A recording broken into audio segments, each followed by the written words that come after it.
আমরা ইসকনকে mid day meal খাওয়ার সরবরাহ করার জন্য উদ্যোগ দিচ্ছি। পাইলট প্রজেক্ট হিসেবে পুরো কলকাতাকে দিয়ে দেওয়া হচ্ছে। जी ये बच्चे लोगों को तो खाने का एक प्रॉब्लम है, वो उसको ये अब देखिए एक खाना नहीं चाहता है, उसके पीछे दौड़ना पड़ता है। लेकिन ये मिड डे मील में ये अंडा एक ऐसा चीज है, ये बच्चे लोग बहुत पसंद करते हैं। মিড ডে মিলের বর্তমান খাবার খেয়ে আসুক, আর তারপর বেরিয়ে আরেকবার ইসকনের খাবারটা খাক। আসলে ওদের বলার কিছু নেই, টেবিল বাজিয়ে বাজিয়ে ওদের আঙুল ফুলে কলা গাছ হয়ে গেছে। তো ইসকন খাবার দিলে স্বাভাবিকভাবে মুসুরির ডালটাও বন্ধ হবে। তো স্বাভাবিকভাবে এই নিয়ে লেটস সি বাজেট, মানে আমাদের বক্তব্য হচ্ছে যে আমাদের রাজ্যের যে ধারাবাহিকতা, মানে আমাদের এখানে যে মানুষ থাকেন, মানে আমাদের পূর্বপুরুষরা 5000 বছর আগে এসেছিলেন এবং আমাদের আমিষ খাবারই হচ্ছে প্রধান খাবার। পুষ্টি কম হয় এটা একেবারেই ঠিক নয়, কারণ বহু প্রদেশের মানুষ আছেন, বহু গোড়া রক্ষণশীল পরিবার আছে যারা নিরামিষ খাবার খান এবং তারা অত্যন্ত ভালো আছে। রাজ্যে এখন আবার নতুন বিতর্ক কি, যে মিড ডে মিল। সম্প্রতি রাজ্যে বিধানসভায় বাজেট যে অধিবেশন চলছে, সেই বাজেট অধিবেশনে মুখ্যমন্ত্রী শুভেন্দু অধিকারী ঘোষণা করেছেন এখন থেকে রাজ্যের মিড ডে মিলের যে দায়িত্বভার তুলে দেওয়া হবে ইসকনের হাতে।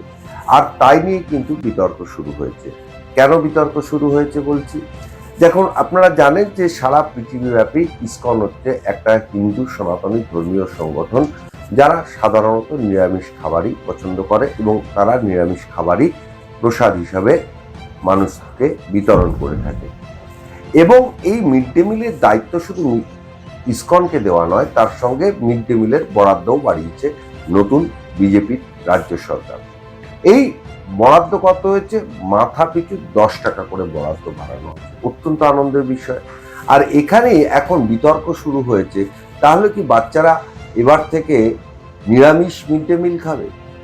এখানেই অনেকে প্রশ্ন তুলছেন যে নিরামিষ মিড ডে মিল বাচ্চাদের পুষ্টির পক্ষে কতটা উপযোগী হবে, বাচ্চাদের অপুষ্টিতে ভুগবে না তো?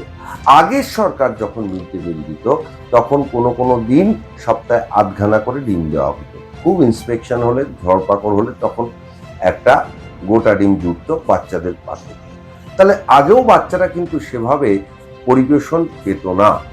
এখন দেখুন, নিরামিষ খাবারে খেলেই যে পুষ্টি মিলবে না এর কোনো কিন্তু বৈজ্ঞানিক তথ্য নেই। দীর্ঘদিন ধরে ইসকন সহ সমস্ত সনাতনী হিন্দু ধর্ম সংগঠনগুলো যে নিরামিষ খাবার খায় তাতে কি তারা অপুষ্টিতে ভোগে? তার মানে নিরামিষ কি অপুষ্টির দ্যোতক? এরকম একটা প্রশ্ন কিন্তু রয়েছে। সেখানে দাঁড়িয়ে আগে যে মিড ডে মিলের ব্যবস্থা ছিল, সেখানে বাচ্চাদের খাবার ছিল দূষিত। অনেক সময় বাচ্চাদের খাবার পাতে টিকটিকি পড়ার ঘটনা হামেশাই আসতো সংবাদ মাধ্যমের পাতা।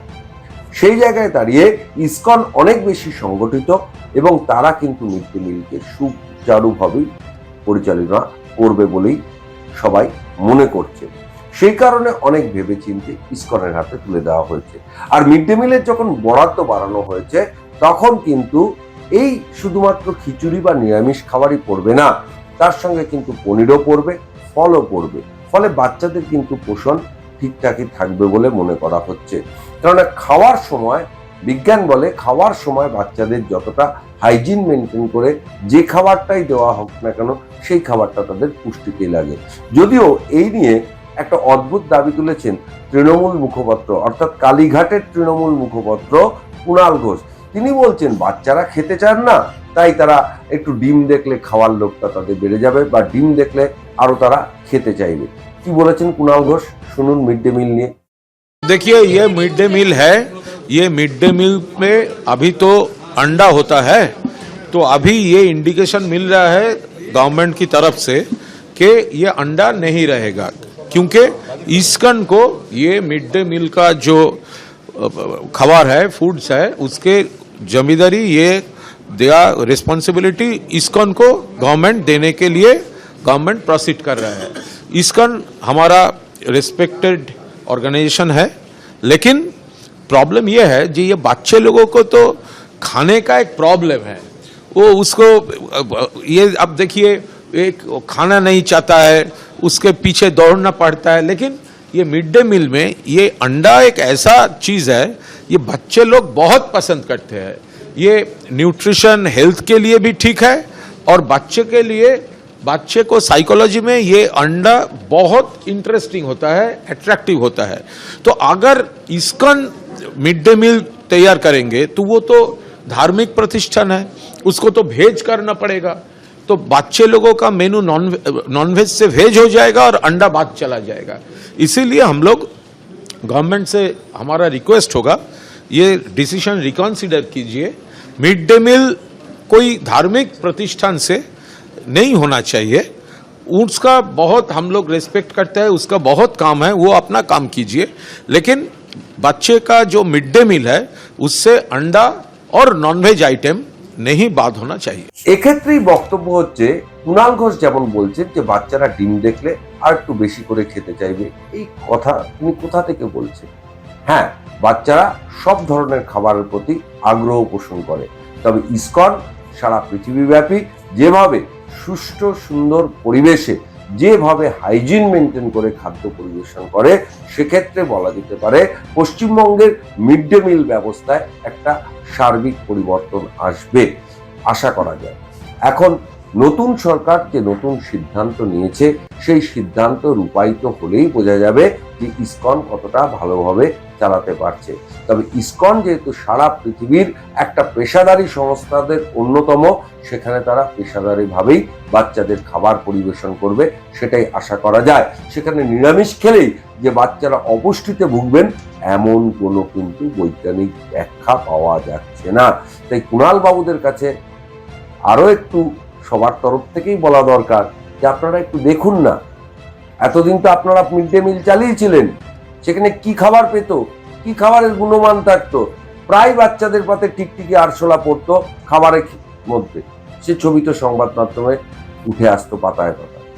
এখন ইসকনের মতো পেশাদারিত্ব সংস্থা যেভাবে মিড ডে মিল স্কুলগুলোতে পরিচালনা করবে, সেটা কিন্তু অনেকটাই আশার হলো। কেননা উত্তরপ্রদেশ বলুন বা মধ্যপ্রদেশ বলুন, সেখানেও কিন্তু মিড ডে মিলে আহারের সঙ্গে কিন্তু পনিরও দেওয়া হয়, ফলও দেওয়া হয়।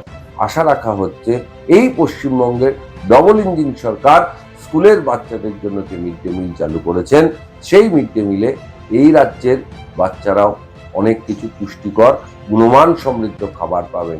সেখানে এই যুক্তি অত্যন্তই ছেদ যে ডিম থাকলেই বাচ্চারা খেতে আসবে, ডিম না থাকলে বাচ্চাদের খাওয়ার আগ্রহ কমে যাবে, এটা কিন্তু মনে করাটা ঠিক নয়। তাই কাজেই কোনটা ঠিক কোনটা ভুল সেটা কিন্তু পথ বলবে, সময় বলবে আগামী দিনে। আজকের প্রতিবেদন এই পর্যন্ত। সমস্ত খবর ও আপডেটের জন্য চোখ থাকুক নিউজ পোল বাংলায়। নিউজ পোল বাংলা, খবর বিশ্বজুড়ে।